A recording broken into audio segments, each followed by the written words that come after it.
Good evening. My name is Deirdre Cross, and I'm the Assistant Director for Public Programs at the National Museum of African American History and Culture. And it's my pleasure to welcome you here tonight to our program entitled, Historically Speaking, Songs That Shook the Planet, a conversation with Chuck D. It's wonderful to welcome Chuck D back to the museum, which he has championed over the years with unstinting support as he's contributed collections and foundational ideas about the role of hip-hop in building social consciousness. He's also a contributor to the Smithsonian Anthology of Hip Hop and Rap, serving on the project's executive committee. Chuck D is co-founder of Public Enemy, writing the lyrics behind anthems such as Fight the Power, By the Time I Get to Arizona, Bring the Noise, and State of the Union, while establishing a new voice of Black-centered activism. Chuck D is a Rock and Roll Hall of Fame inductee, a Grammy Lifetime Achievement Award winner, one of XXL's top 20 MCs of all time, a best-selling author, and a preserved member of the Library of Congress for Fear of a Black Planet. In his Audible.com release entitled Songs That Shook the Planet, hip-hop pioneer Chuck D takes listeners on an extraordinary journey along his path as a music innovator. You can order your copy of this recording via audible.com. He's going to be joined tonight by two colleagues from the National Museum of African American History and Culture. Timothy Burnside, museum specialist in curatorial affairs, works closely with object owners and museum colleagues to build collections and develop exhibitions and programs that offer complex representations of history and cultural expressions. Her background includes curatorial research and collecting, archival work, collections management, and program production. Timothy contributed to multiple NMAHC inaugural exhibitions, including Musical Crossroads. She serves on the executive committee of the International Association for the Study of Popular Music and was a contributor to the Smithsonian Anthology of Hip Hop and Rap. Also joining us this evening is Dr. Dwandalyn Reese, Associate Director for Curatorial Affairs at the Smithsonian National Museum of African American History and Culture. Among the museum's 12 permanent exhibitions stands Musical Crossroads, an overview of 400 years of African American music making from the time when the first enslaved Africans were brought to the Americas to the present.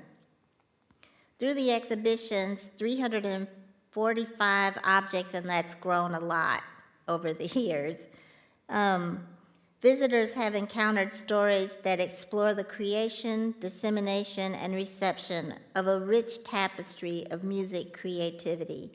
Dr. Reese is an editor and contributor to the Smithsonian Anthology of Hip Hop and Rap, a multimedia collection chronicling the growth of the music and culture that was produced jointly with Smithsonian Folkways Records, and which will be available for purchase this evening in the museum's shops at the close of this program. Please join me in a warm welcome for our wonderful panelists, and thank you for coming.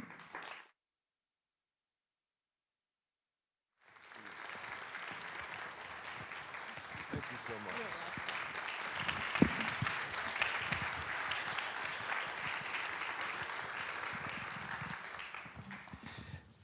Thank you, everyone. We're really happy to have you here, and those to you in the virtual audience, a big hello to you too. We are here together to celebrate June as Black Music Month and to talk about Chuck D's latest project, Songs That Shook the Planet. It was a great listen for me going back in time, and I loved about the context. So we're going to talk a little bit about that, what you're working on,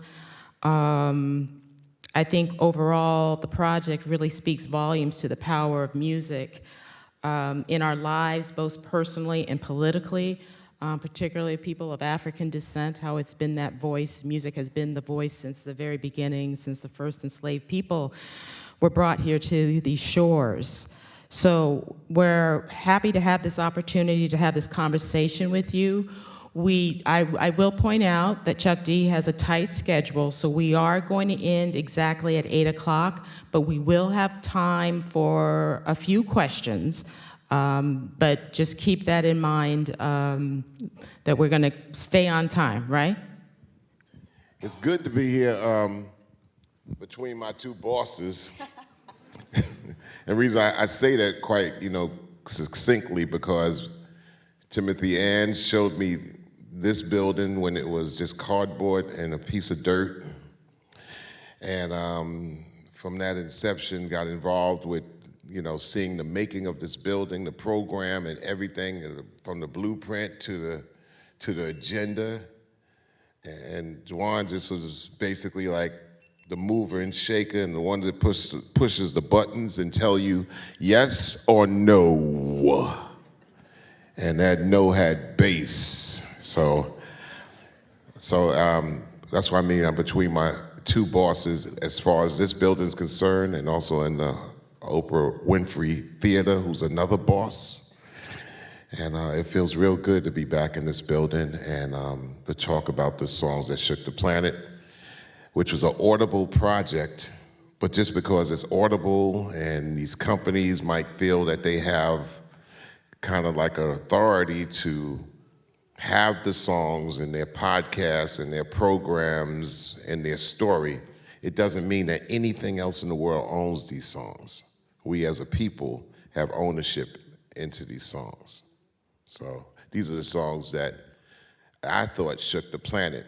I also would say that to this as a disclaimer to this whole program is that we're in the streaming, iPod, casting generation of gadgets where everybody's a screenager, so they're engaged inside the screens, and asking somebody what their top 10 or what their top 20 is when you would have 3,000 songs at your access is crazy, because now we can listen to songs by the pressing of a button, where back in the day you can kind of like had to wait till a song was played on the radio, or you had to wait till you got home to take that record and play it on a turntable, or maybe later on take the cassette that you taped off of the radio yes. and play it on a cassette box, and then CDs for some of y'all that grew into that.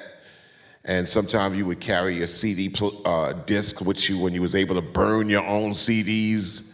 Oh man, I could go to CVS and get 8 CDs for, 8 clean CDs. So now you have people are telling the next 2 generations how old school burning CDs were. And so technology always rules the roost. But one thing we know, the further we've gone on in time, is that people have access to a lot of songs in a short span of time. And coming up with their top 10 is a difficult thing when you know you can touch 100, 200 songs real easy and carry them with you. Because I remember when I was going to school and I would be thinking of a song and I'd be on a school bus and I'm thinking of the song, and that's one song is staying in my head the whole day. But that's different now, because when you want to think about a song, you can hear a song. Matter of fact, not even think about a song, you could see a song, because today people listen with their eyes. Well, that's a really great segue into something that I think is a beautiful connection to make being in this building, and that's the kind of curatorial work that we do here, and this kind of idea of storytelling, and in this case, using the songs kind of as artifact, in a way. Songs are artifacts? Song as artifact in the Audible project, where you're kind of exploring each song as we might maybe explore an object on display. And so the connections there are really interesting. So I'm curious, given all of your experience, of course, in many different areas, but now also knowing what you know about this kind of curatorial work, how you got interested in this project in the first place, and what it was like to do something that's strictly audio. Well, the interest in being in this project, because the whole world of hip hop is based on the mastery of records, understanding records. You just didn't go in and make a sound, the sound came from somewhere. So the best archivists, especially in the pioneering years of hip hop, you're talking about 1975 to 1990, every DJ seemed to know a little bit more than even people on the radio knew, because they would dig for records. That's why they call it digging, for the crates, and they would put the records inside the crates. Sometimes they would scrape off the label and also the producers and the songwriters so nobody else would get that record. But before they even scraped it off, they knew who did that record. Matter of fact, people knew bands, and they knew exactly the players in the band, especially in the DC, in the DMV area with go-go. You know the players, everybody has their instrument. Groups that come in town and would play at the Capitol Center and all the way up to what they call the MCI Center. I don't know what y'all call it today, but but I can't keep up with that either, don't worry about it. yeah, that's what I'm saying. So people knew, not only they knew the musicians, they knew the engineers, they knew the studios, they knew the recording company's sound, and they knew the artists. And especially when it came down to the artists just could not do art and nobody know where that artist was coming from. It was like Curtis Mayfield, you knew what Curtis Mayfield was going to deliver. Stevie Wonder, you knew what Stevie Wonder was going to deliver, even though he was going to be diverse. People knew Motown, Stax, Atlantic. They knew jazz from blues, from soul to rock and roll. The average person listened, and listened and imagined with their ears and then their mind. And when you finally was able to see something, be it American Bandstand, then definitely Soul Train, Hullabaloo, all these places you could go around and see on YouTube now, then you was able to see your artist that you heard and imagined and able to see it roll out in their agenda. So that's, people felt music. So it wasn't just hearing music. People saw artists in concert. And that's when they was able to match their imagination and what they heard to what they were seeing. Usually in concert, bands played faster because the crowd is hype, the musicians are hype, and so therefore they would always play like 5 beats per minute faster.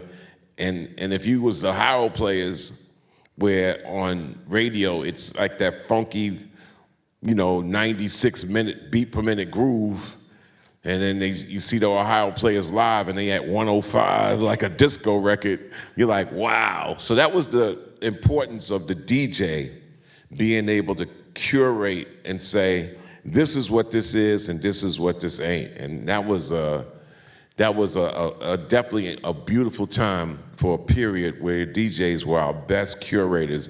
And I don't mean just the ones on radio, the ones that were off radio. Yeah, as you explain that, we'll talk about the Hip Hop Anthology project. A lot of, the widespread knowledge about the DJ and the elements, I'm not sure how well known that curation, that knowledge that the general public knows. That just strikes me as something else, that history, it gets taken for granted, and that it's not just being a DJ and scratching and all of that. That knowledge, that information is really critical to hip hop.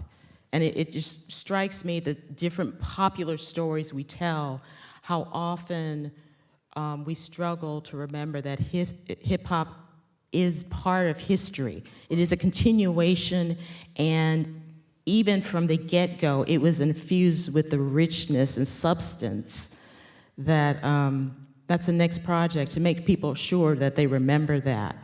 Yeah, what hip hop lacks in a sense of melody and harmony in a great instance of his songs, it makes up with its sense of reminder. Especially in the early days where a hip hop record would actually make up for the lack of, its melody. They're not singing, But you know what? Everything else about that groove and how they rocking it is taking you back to the original source anyway.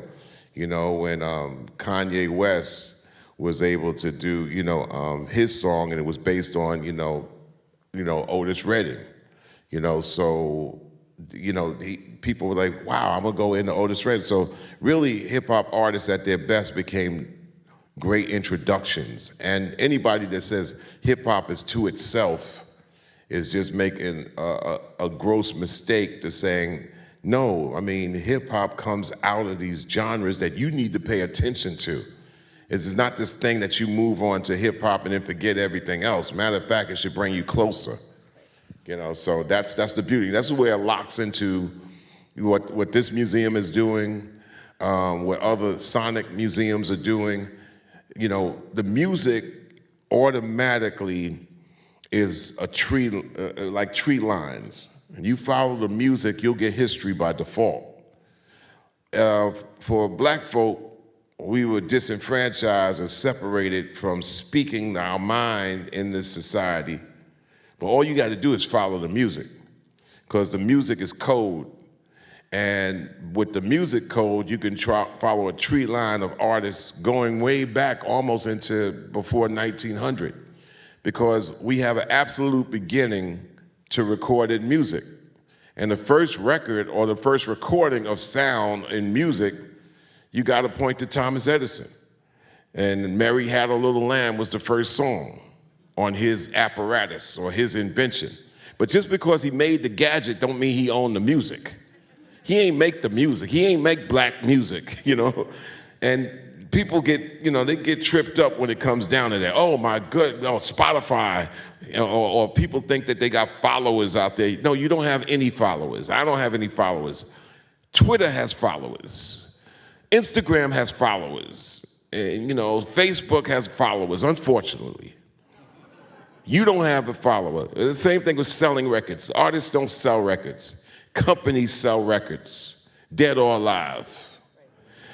But that doesn't mean they own the music, because whoever has the mentality of thinking that they own the music also has the same mentality of thinking they can own people. Amen. So you gotta separate the difference, So that's where, if I had to come up with the songs that shook the planet, I'm going intrinsic to the soul of what people felt. I wish I could have named more songs. I could have put like 6,000 songs up in there and put everybody to sleep counting. But I named, songs kind of off the top of my head. And also, top of your head is good if you do the research too. Don't rely on the gadget. It's almost like telling you, can you get from A to B without using the GPS?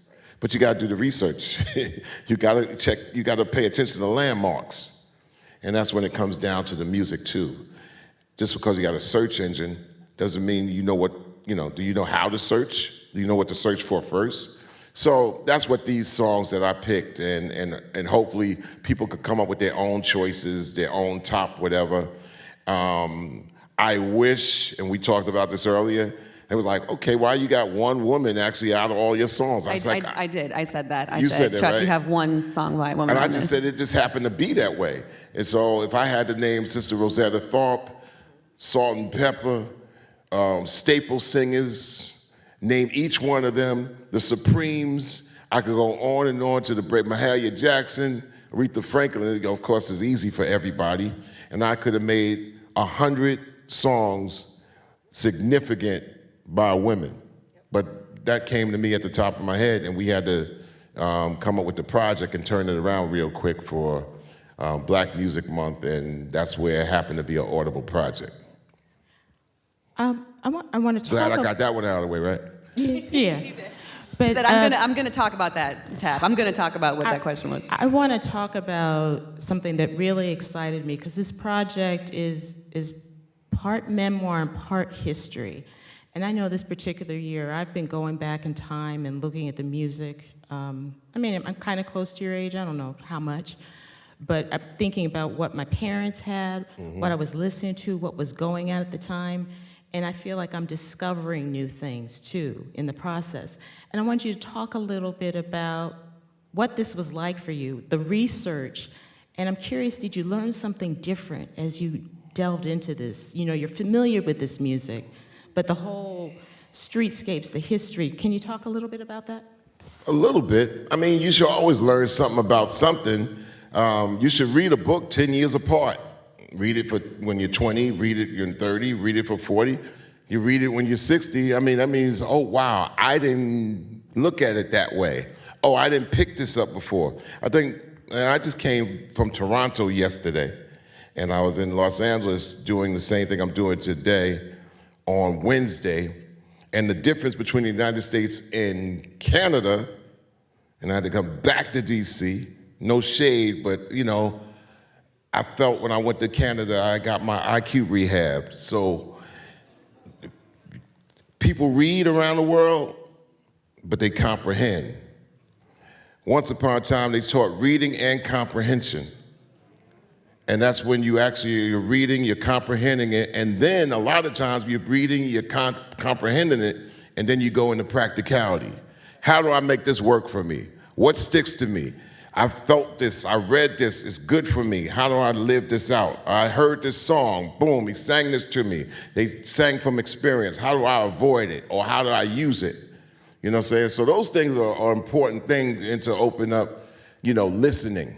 Listening is a very important thing, especially when you're talking about music. But music today is sight, sound, story, and style. So I wanted to be able to put a sight, sound, story, and style to songs where I grew up that I imagine. The only thing you could use is use your imagination. And so that's what made me. And then, of course, the artists that we chose in the 60s and 70s, which I call the greatest period of recorded music of all time. Why? The technology came up to a point. Musicians came up to a point. Black, white, different races, ethnicities, and all that came up to a point where this technology could record them almost in a point where it sounded like they were live. And trust me, their skill level was high, and not only was they in harmony playing with each other, but they was also trying to take each other out, playing against each other, but being in the same band. And say, yo, you're not gonna cut me. I'm getting down on the get down, and I'm nice. So if we're gonna be in the band, we all gonna be nice, or somebody going home. And you get that magic in the recordings. It just didn't happen that you happen to feel a certain way, because it deals with vibrations. So understand, these artists were automatically invited into our households, and I'm growing up and my mom got the record player on, and these artists are invited, from Miriam Makeba to Aretha Franklin, you know, the Four Tops, you know, some jazz artists, even if they was like considered crazy, because nobody's gonna understand at 6 years old what Mingus is saying anyway. But you grow to, you know, 10 years later or 20 years later, and also this is where curators are important and journalists, you go to the appreciators like, wow, I didn't know about this. That's why journalists are important too, especially egoless journalists. It's almost like people like in any position, you know, you gotta take your ego out, and then you can write about something that somebody worked on for a year because you got maybe 4 days to work on it. So you got to kind of take your ego out and be kind of fair to the work that went into it, because artists sometimes do music not to be understood this moment. They do music for you to understand in the future. So it brings us down to the point of like the biggest question, even with the music business today.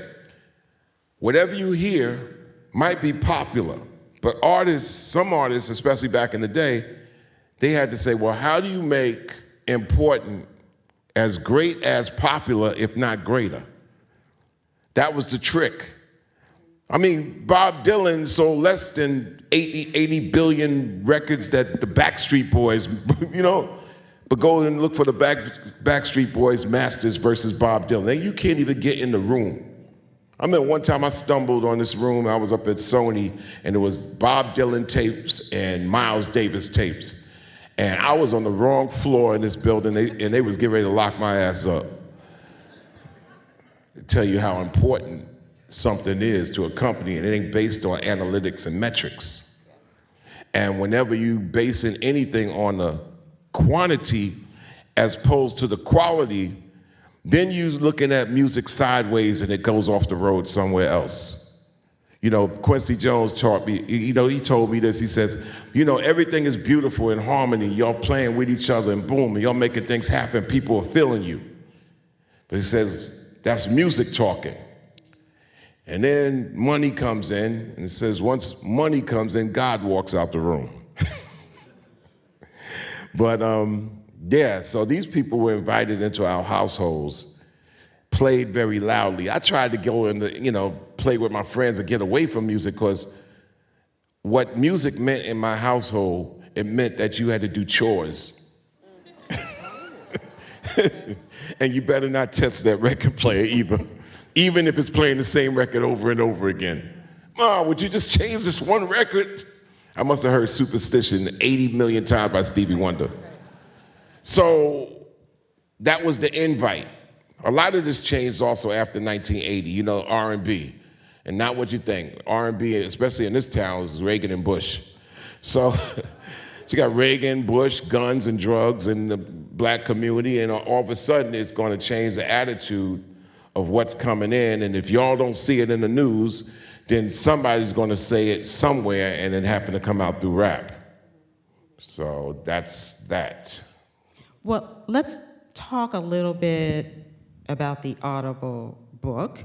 And some of those songs, I think there was one particular one, there was just some technical insight and an aha moment for me. You're talking about Stevie Wonder, and I think we have a Living for the City, and you were talking about audio streetscapes, sound technologies, and vocal styles. And it was just, for me, it's like listening in a different way. I mean, it's just like you say with the book, every time I listen, I hear something different.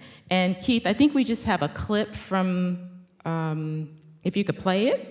Cecil and Margoloff created 4 albums with Stevie Wonder, including Inner Visions, helping to create the signature sound that makes up Living for the City. Another unique moment and element of the song is Stevie's vocal style.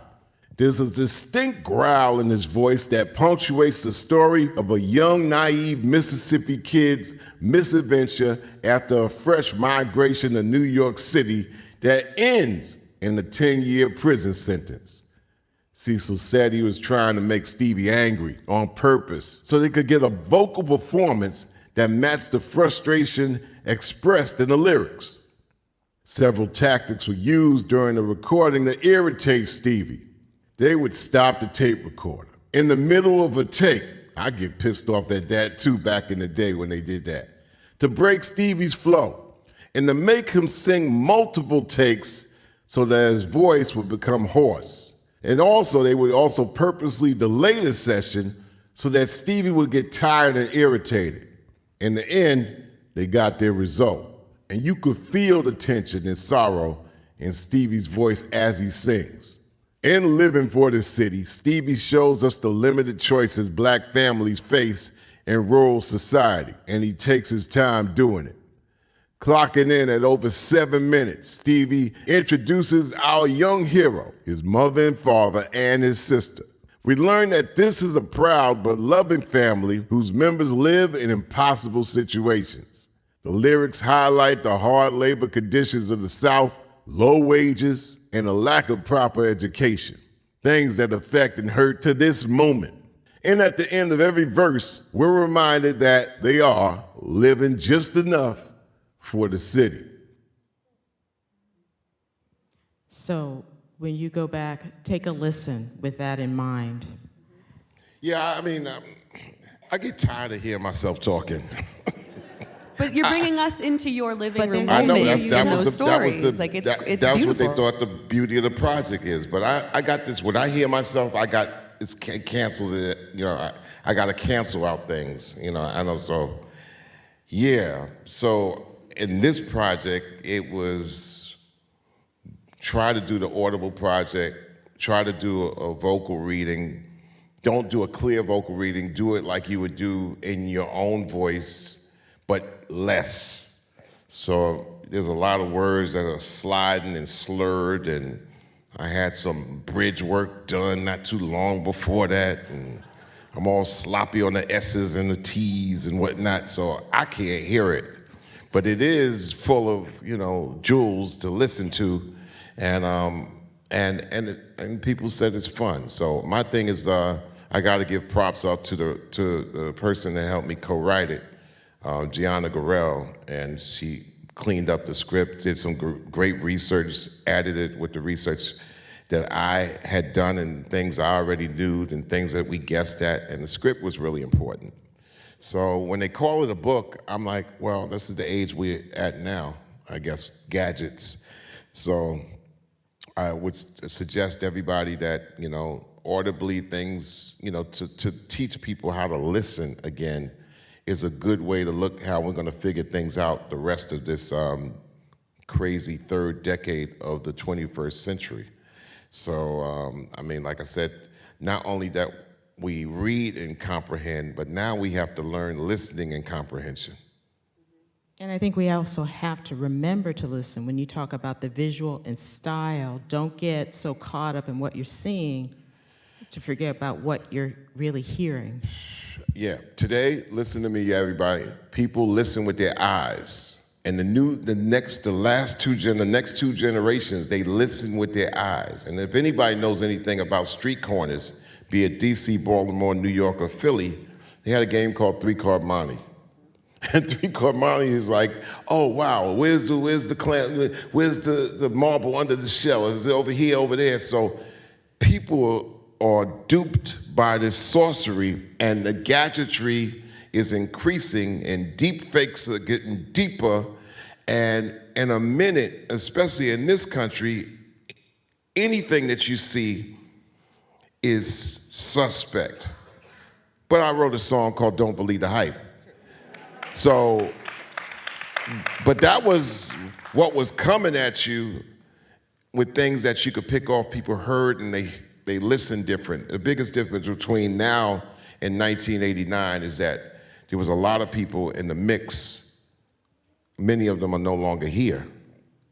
And also, people in the mix now, many of them wasn't born then. So these are different human beings.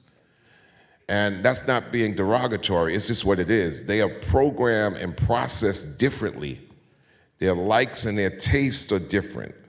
What they call music might be something that they'll stare at from something from the past. You could take some music from the 60s or 70s, and if you're playing some James Brown and playing it for somebody who born in 2006, and they stare at you, that's another human being. They're not doing this, it's like they staring like, and you playing James Brown super bad. You play some Duke Ellington, and that's swinging. And if they're not like this, and they're staring at Duke Ellington, that's another human being. Meaning that in order for you to teach, in order for you to let them know that something's good, your teaching has to really be thorough on the story. What's the style of it? Where did it come from?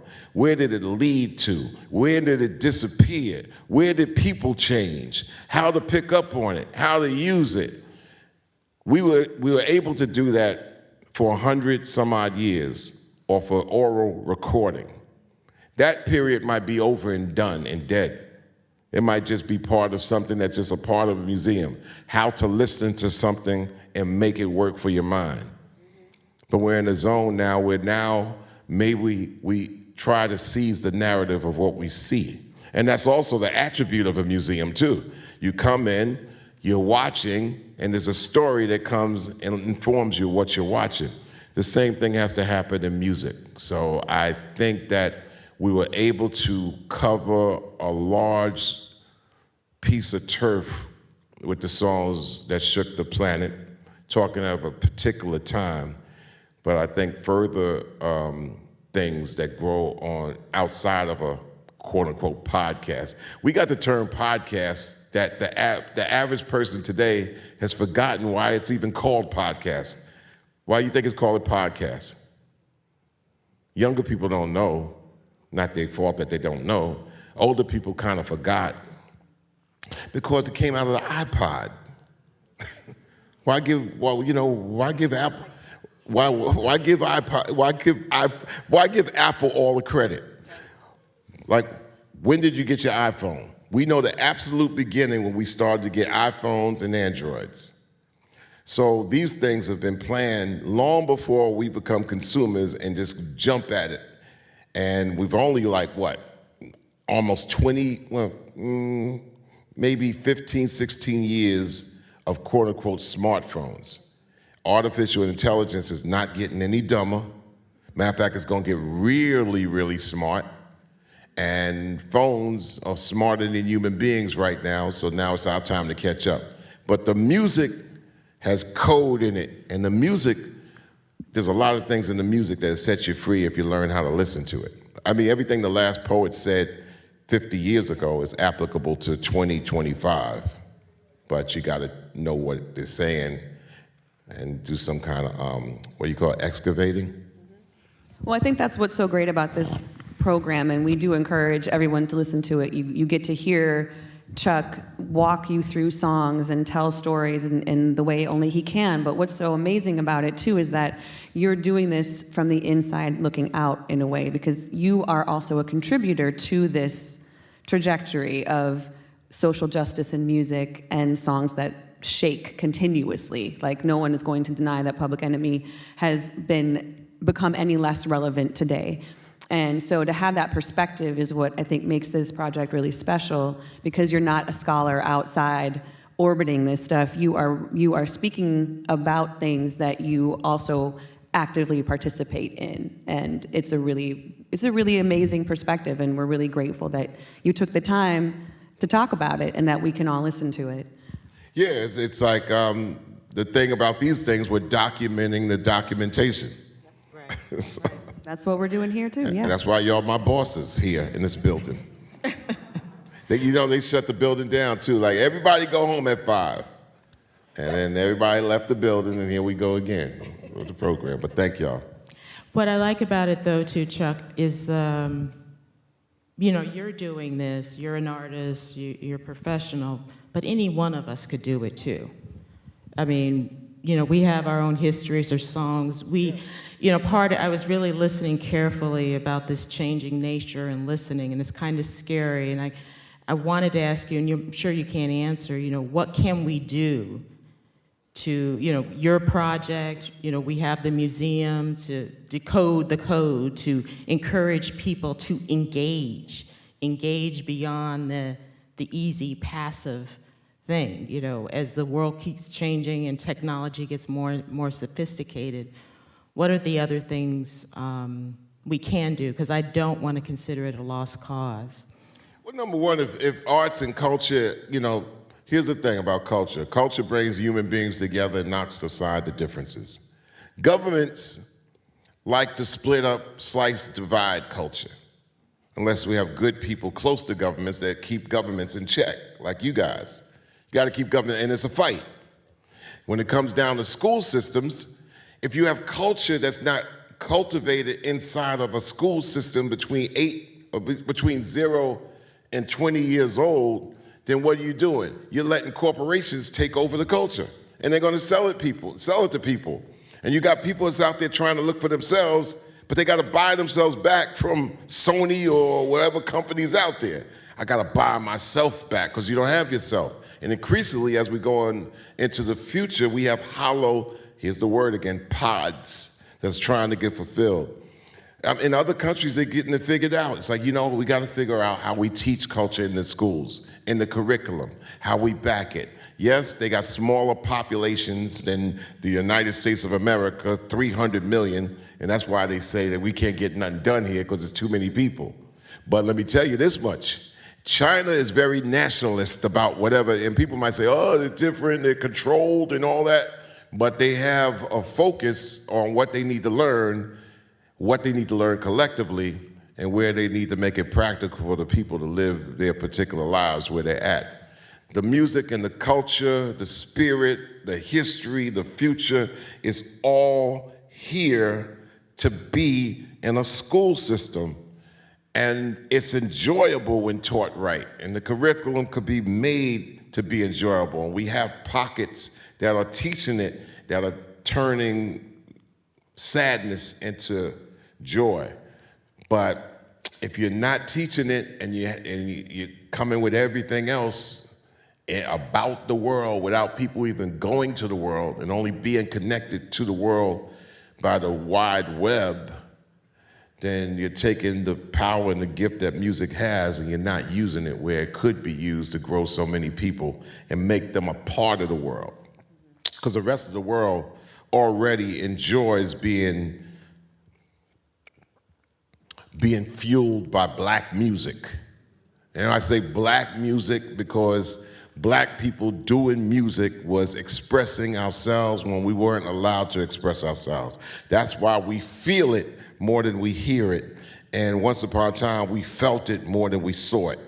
So if we could put all these things in a loop, make it all work, then we got something that's going on. So I guess we got the Q&A right now. And like, I'm not, and like in the See, he beginning. was all, I gotta leave right at 8, y'all. I gotta leave right at 8. But listen, he in the just took over beginning, my I'm role. one of those guys that stays around for 3 hours and gets kicked out of the building. Unfortunately, coming out of LA to Toronto and going to another place, I can't, Dulles is one of the craziest airports.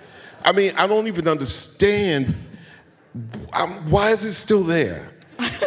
It's like I'm going to Mars, man. I mean, it's the design of the airport's like 1961, and it's like I'm going back in time, man. But unfortunately, I got to deal with Dulles. Y'all know, y'all feel me. But I will plan to do this again, and I'm almost sure that I will be here for What we're gonna share in a little bit, yeah. right. So I know y'all like, what are you talking about? Now that our moderator has told us that we're accepting questions now, Yes, ma'am.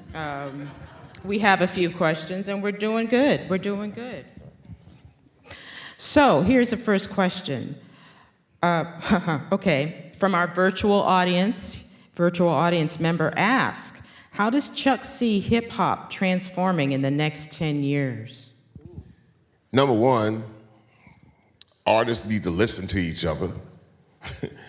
Number two, if you got a connection into the world, understand that the rest of the world does hip hop better. They're connected to the elements. They know the gift of language. When you run into a place like places like in Africa, which is the future of the world, they already been chopping up linguistics. You got African rappers that could braid 3 languages and move the crowd. I'm not saying that it's worse here. I'm saying it's not taught here. It's like, I'm gonna go out there and do mixed martial arts against somebody out there, and don't leave home and do that. So hip hop is not taught here. Rap is not taught here. It's done here, but it's done everywhere in the world. We 50 years in. It's not like the little boy and little girl music. It's like 50 years. I mean, you got old G's that been rapping. So you want to be able to elevate the arts just by teaching it to everybody. And there's a lot of great things. I have rap stations. I'm gonna just do my plug. People are like, who you listening to? I have rap stations, 10 station channels. We have an all-woman station called She Movement. We have international station called Planet Earth, Planet Rap. We spend time curating hip hop and rap music so you don't come away from it stupid. And I mean, in anything from Extension down to, Spoonie G, we cover it.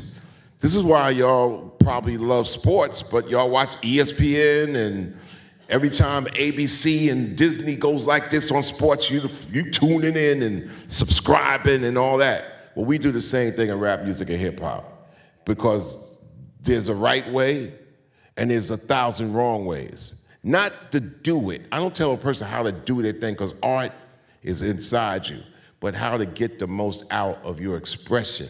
And if you're gonna be in front of a crowd, if you engage in the sight, sound, story, or style, be the best that you can be. If you're a martial artist, you got to take martial arts training. You just can't be going out there like, I took one class and now I'm gonna go out there and start kicking people. It ain't gonna work like that. Don't leave home like that. And there's always something to learn. Yeah, well, number one, there's always something you can learn. The best teachers learn from students, you know? But you gotta also, you can't say I'm into hip hop and rap, but I'm not gonna follow anything else of any other music that ever happened because I'm only hip hop and rap. I'm like, biggest mistake. You better learn every single music that ever was recorded in order to be the best possible one. You know, be like, oh, people, yo, Jay-Z. A lot of people hide their intelligence and where they come from, you know, and not him, but I'm just like saying, people hide their intelligence and where they come from. They are really, really geniuses, and it comes out in the wash. So being dumb ain't gonna help you. And I'm saying not just to be mean or derogatory, being dumb meaning that you're acting dumb, you're not really dumb. So, second question, another from our virtual audience member. Do you feel streaming has introduced Public Enemy's music to new and younger audiences? Well, I've been to 116 countries, and what streaming does is reached all the places that I went to previously. So yeah, streaming helps. I mean, I started out, Africa, Nation of Islam took Public Enemy to all those other places in the world that was taboo. You know, so we was able to go to Africa and parts of Asia and places that nobody else would ever dare to go, and we were treated like kings a long time ago. So now streaming goes to those places where before they called it black market. And I mean, not just in black places, I'm talking about like going into the former Yugoslavian Republic and being able to have your music in Serbia, Montenegro, and Poland and all that stuff. So now streaming goes everywhere. Do I like it as much as going to get a record or getting a MP3? Look, even the MP3, I loved it when I could download it into my device and I bought it, I want to keep it. Now, I set up my iTunes and then iTunes takes all the stuff I bought back because it's lost in the cloud. So we got to try to figure out how to end that uckery, you know, because right now it's really ridiculous. It's almost like $8 gas. After a while, you start saying, yo, I'm tired of these high prices robbing me. And now even in my culture, my music, and my subscription, they can't figure out how to make it better for the consumer. Everybody trying to charge me. So you wish that kind of like music was kind of like being fair too, but they've had highway robbery for a long period of time. Now, how much y'all pay for a concert, a contemporary concert now if you go wherever? You pay like, I heard younger people talk about, oh yeah, I paid $350 for the ticket. Like, really? What'd they do? They brought you on stage and gave you some money? They better be, you know, back in the day, this is the back in the day comment about music and those artists I named. In the 50s and the 60s, you better not play around with black people's money. Your ass on that stage, you better turn the audience out. They better be, oh my God, this is the greatest thing I ever seen in my life, and I paid $5 for it. Yo, let me tell you, here's a story with this group, and this group was a hot group, right? They went and played this show in Brooklyn back in 1975. A couple of the members didn't show up. They robbed them. They wouldn't let the group leave the building. They said, no, we paid our money. You gonna have to get Tom, Dick, or Harry to get up on that stage and play these songs. Today, it'd be like, oh yeah, they played for 5 minutes. Ticket was $250, but you know, we was all happy that we were there. So that's the biggest difference between before and it's like now we have to tell audiences, like, if you're in an audience, at least spell audience A-W-E-D-ence. Audience should always be awestruck. Audience should look at a stage and say, you know what? I can't do that. They don't. But look, y'all do the same thing in sports, right? Y'all look on sports and say, oh yeah, they suck, right? The Wizards suck. But let me tell you, the closer you get to that court, you reach in your pocket, spending money, and start looking up like, oh, okay, they dope, I guess. yeah, they doper than you. And you ain't never, listen, you spend all the money, you ain't getting on that court, you ain't going on that baseball field, you ain't going on the football, yeah, the Commanders, nope, you ain't getting on the football field, you a fan, gonna be a fan, and nothing but a fan until you the wrong fan and they kick you out. That's how it used to be in music. You'd be like, and the closer you get to the Commodore stage, it's like, you'll sit your ass 25 feet away from Lionel Richie and clap your hands. So that's why you always got to work on your craft, and this is why collectives are a beautiful thing. And so I collected the songs, and hopefully people could say it's the beginning and the introduction to something great. It's reachable for everybody. Got to work at it and figure out how to get taught to work at it. And that's the biggest difference. And the instruction, not the artist, the instruction. We need people to curate instruction. But you know what? You could start with this museum. Don't just come and check it out, comprehend it. Comprehend, look, ask, discover. One last question, keeping track of time. Okay, we're doing okay. I'm catching the African American plane out of here, right? Y'all got your own plane. So this is an easy one, I think. What are you working on? What's next? What's inspiring? Where are you going? Rap Station, pull down the app, rstvapp.com. It's easier than explaining a whole lot of things, or what you just pull that down. That's wonderful. I just finished teaching the 10-week course at UCLA on rap, race, reality, and technology. I'm a rap service person. It's my music, it's the genre, it's the craft. But I'm a service person for culture. So I'm an earthicist, I'm a service person. And, we just try to make it better and thorough. I think, dignity and grace is something that a lot of us could have when it comes down to teaching. So, people could call the music whatever it is, but also we gotta be like, okay, it could be whatever it is, but keep that to the stage, keep it on wax, and then keep it on whatever, and then don't make the stage the outside world more than it is on what you do, so you are what you do. So Rap Station is a good start. I 8 or 9 different things going on, but Rap Station is a good start where you can find things out. I do a weekly show I just knocked out today called And You Don't Stop, and we have curated and broke, meaning we have really broken 500,000 songs over 13 years and 50,000 artists. So a lot of them are thankful for it, and we're thankful to be able to have the gift of moving their music. I'm not that person that doesn't like to hang around, but trust me on this, I gotta definitely do this today, or I'll pay the price. Well, we want to thank you for being here. We've got a little to wrap up, and what I'd like to end on, to direct you as your boss,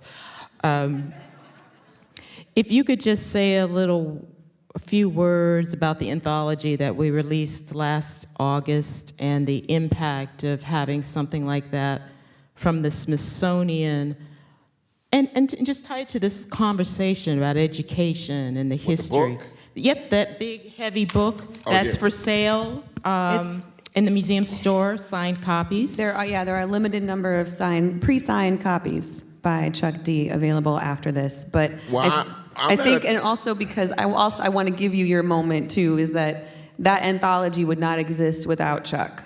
So this goes back to conversations he and I had in 2013 that led to this becoming a reality. So he's really at the heart of that project. No, we all were, with the Folkways and Lonnie with the museum, yourself, Juan. It was a lot of people stepped up to the plate, and because we said that at the end of the day, you need a lot of different voices on making sure you document at least a starting point for what hip hop is and cover that first 50 years thoroughly, just like you read any other book that you're reading that you want to, say and have a discussion on. This has got to be beyond the barbershop. The barbershop has what they call, like what you put in bread, yeast, and yeast just puffs up the story, and then you need to not freestyle mythology. You know, we need facts. Facts need to be worked on and figured out and what do you call it, exhumed, and that's what the book does. And I was, you know, I'm not at the register of any of it. I'm just in the beginning of the creation, but it's a lot cheaper than your average group's ticket price concert, I'm telling you that. I was surprised. I was like, what, a book's going for $500 or something? As big as that book was? It's like, no, it's just oh wow, that's cheaper than a so-and-so concert. So, I mean, it's a good start, because there's a lot of people out there saying a whole lot of things. You know, let me tell you this much. ESPN, and the reason I'm gonna name them, they don't allow you to be stupid on sports. And we in a sports town. Imagine somebody up there, you know, just like talking out of their brains, making up, you know, and you like, yo, this person sound crazy because he don't know or she don't know what they talking about. What happens? You tell the person, move away from the TV. You leave the club in Cleveland because you're talking crazy, you know. We're not gonna tell you really because you might have a gun on you, and this is a gun-toting nation, so we ain't gonna get that crazy. But we're saying that in sports, you're thoroughly knowledgeable, because they show it over and over and over again with analysts and ex-ball players and stuff like that. So this country is smart on sports, but stupid on music. Before, the DJs on the radio used to break everything down to you. But over the last 40 years, corporations took it over, and the first thing they used to say, especially in New York, is like, so-and-so, so-and-so, more music, less talk. Yeah, but you kind of like need somebody to talk you along, to let you know what you're listening to. And remember the CD era when people had bald CDs? They would say, oh yeah, I like track 9. And nobody really cared about the title. Oh yeah, track 6. It's like, now it's like, okay, give me a top 5 from last month, and nobody ever has one. They forgot. I mean, not to say the songs is whack, but to say the lifespan of a song attached to your memory is that of a mosquito. You know what I'm saying? And that's intentionally done. It's not even like it ain't your fault. It's already made like that. So other day I was like, what do you think a song in the last 5 years that you felt that you need to be embedded in your head, that you need to go on? That's why Kendrick Lamar came out. He was refreshing to the new generation. And he has some joints in there, you know. But also, the song that he did when he was doing Nipsey's verses, people really, really didn't get it until they what? Saw the video. So people listen with their eyes. It's the video that turned them out. And then later on, they visited the lyrics and all the paradoxes and stuff like that. And not everybody might not be a thorough fan like that, but it was helpful.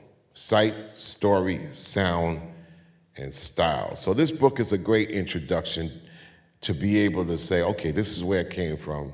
Now I can follow where it's going. But when you take the voices out of black music on the radio, you're gonna have everybody just going for dolo, trying to figure it out for themselves. And anything that you say that you love that you don't know about is a problem, because anybody can fill in the blank.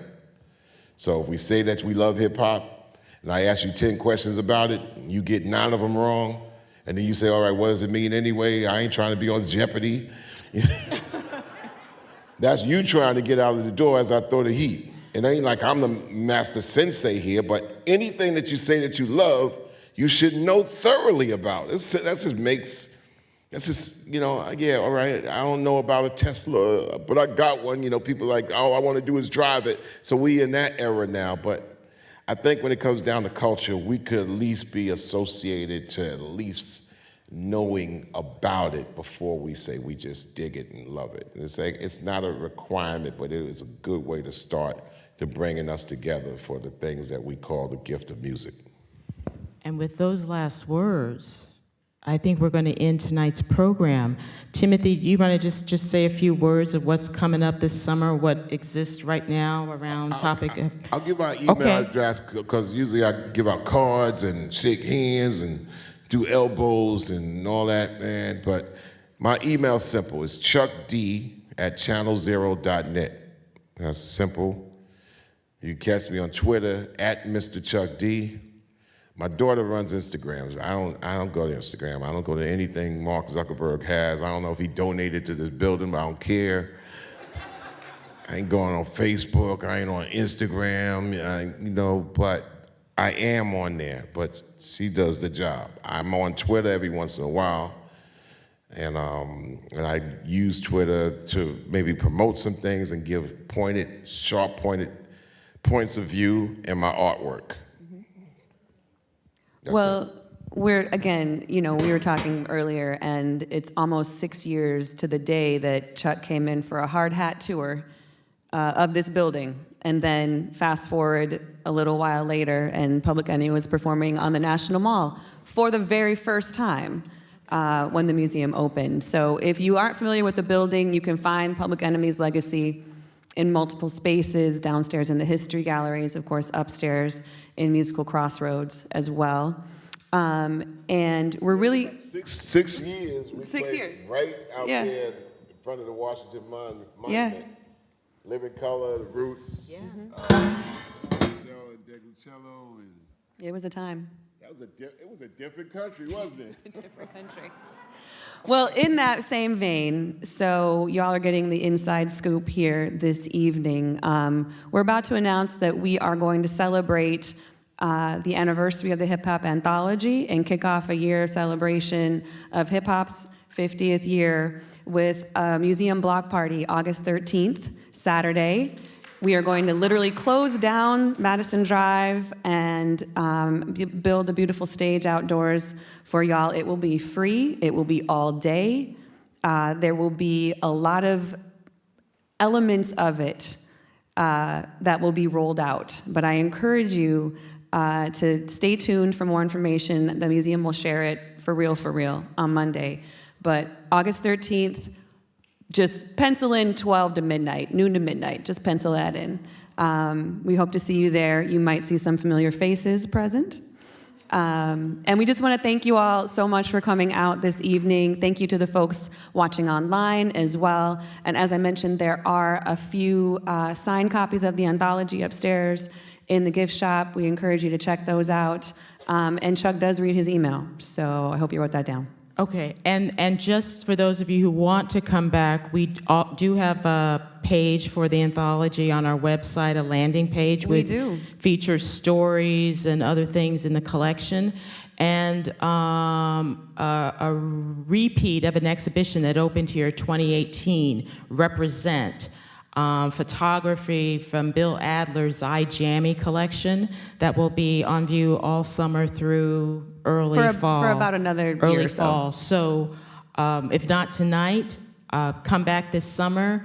Definitely come back in August. We'll not only have Community Day, but we did a very special program in New Orleans in May, working with our Center for Religion, looking at hip hop and faith. So that will be a fascinating discussion that will air on the museum's... August 14th. August 14th. So the day after the block party. It's going to be a busy weekend. It's going to be great. So a big thank you to all of you who came in person and all of you at home. Hopefully a couple of my relatives are out there. So shout out to you too. Biggest thanks to one of our best friends and best supporters. We love you. Mr. Chuck D. Thank y'all. I wish I could hear everybody off, but I definitely got to get in the car and go. Thank y'all. I appreciate it. I'll be back. Probably on